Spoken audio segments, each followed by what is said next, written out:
Choguel Koukala Maïga, no Alaji Choguel Koukala Maïga e. O fanana kanke la jume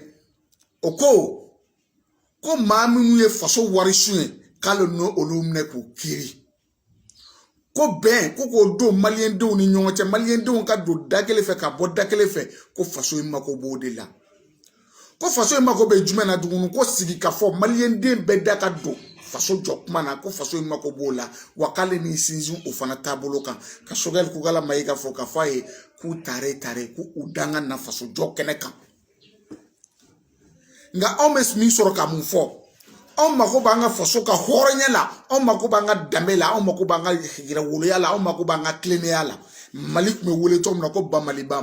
be se ka wole o la tom na mali be se ka wuli ka ngolo korota faso to tira tom na ka kuma on mako bo odela ni nunu ko ku be se ko kanye on mo lo soutenir à 100%. Ka fo francier kuni ala na akira jerama ko jiente wuli kalo konondo ko fe ka fo minu me ka Francis soutenu ka tafu ka alay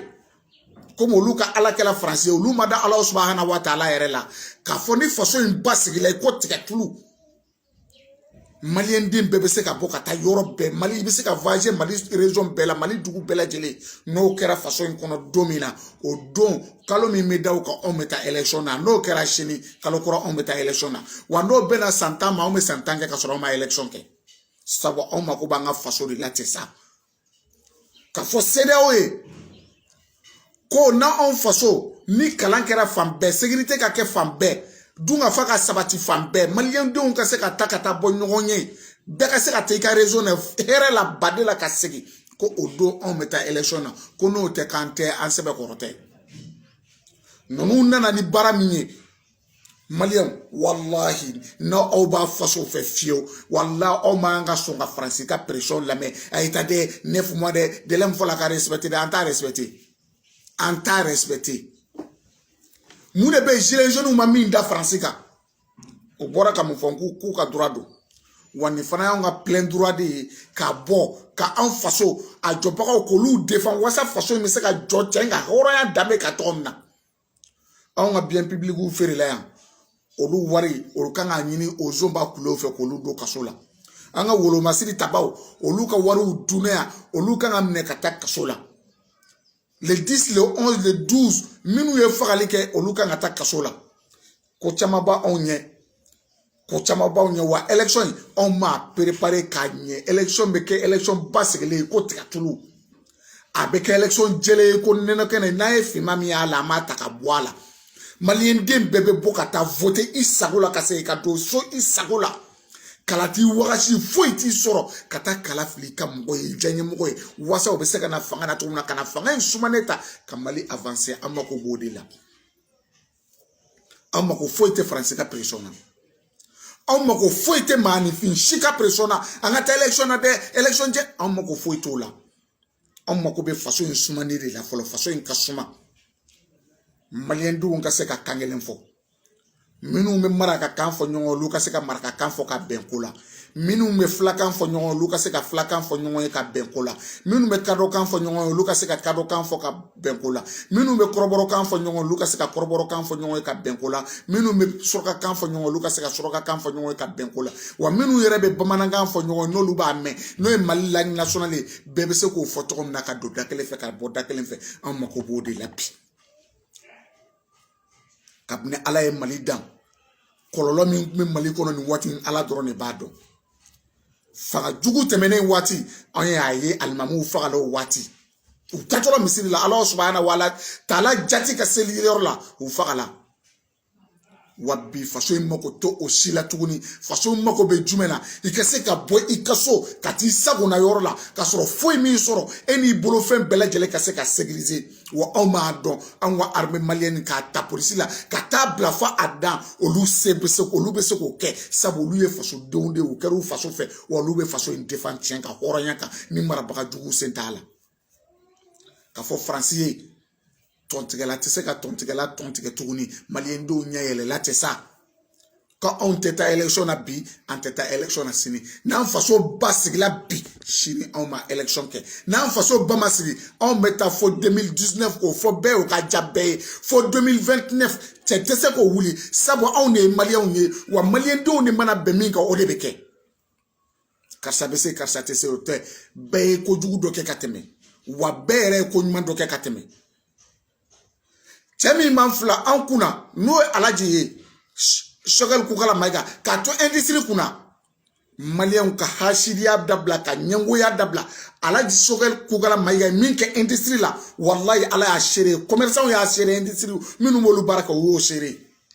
abora ikana communication kuna ay min ke communication fanana wallahi malien yo chere ay bara min ke atana ka wari min pako on te zo défend wa on te kurtu mo défend on te mo défend mo miti jigi ke français na on ke fanga na on ke président ni na ke président be ke ka o français sa de ko o bana pe français te marché imposer malien de kuna malien de minu wolo la malia la ka foko olubu desi ko se no ka malidien olu de be masque an kuna wa on me voter o de wa o de be ke malien mai on te zo défend en tuguni ante kalabanci défend en tuguni ante munafiku défend en tuguni ante sokuru jafuru défend en tuguni o bana jendongo do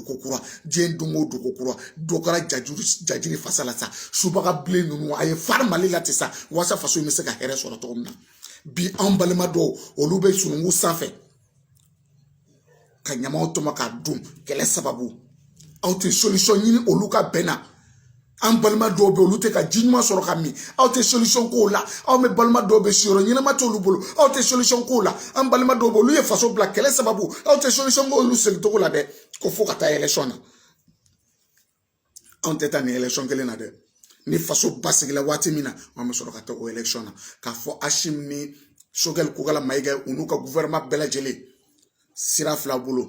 wakene injele do ngoni yere ta sanfe aye tamo sagola ko ka baraka au sagola aye baraka au sagola malien de sagola malien de ko keleyami malien de ko damemi malien de mi ko horoyami malien de ko dunga fami malien de ko sécurité mi malien de ko lafia mi malien de ko kalami malien de ko kenyami ako nyini ka di malien de ma wallahi malien de ma ko bodela u kata fu ka ala e no e français on ma ko foite se français ma foi on m'a côté CCDAO ma on m'a côté c'est français ma on m'a côté c'est communauté internationale ma on m'a côté c'est joma nga ba maliba on m'a côté so de ma o ma malien de mu diaspora la malien de mu me mali kono wallahi ayuka hake wonyine ka duma on m'a ko bodila ka faso sege adame kono akwe fo ba maliba folo me akase ka fo ba balma bate asini ala Choguel Koukala Maïga on m'a ko bodila o ma malien de yere wolo horon faso jola dametigu wallahi billahi a bebe ka souteni dine nyama fara a bela jele société civile a bela jele nga kakleme nale nebe nale yentem nebe nale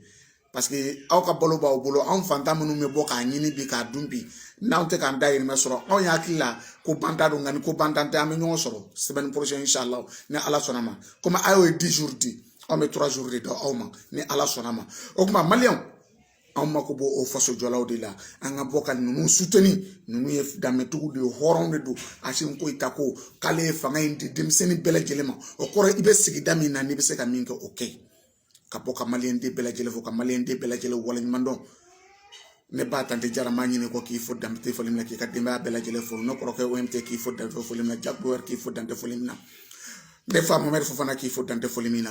ba petit sori qui faut dans des folimina Alaji Cabral qui faut dans des folimina tanti Jazz qui faut dans des folimina ici c'est tanti Inaso qui faut dans des folimina kabela jele fo kabela jele walin mando kali tamadu sa kali tamadu qui faut ya fo français kamalen de bela jele fo kamalen de bela jele walin mando ka fo balma ke adoko ke adenge tan jara denge nuyo manay sarafo wassalam.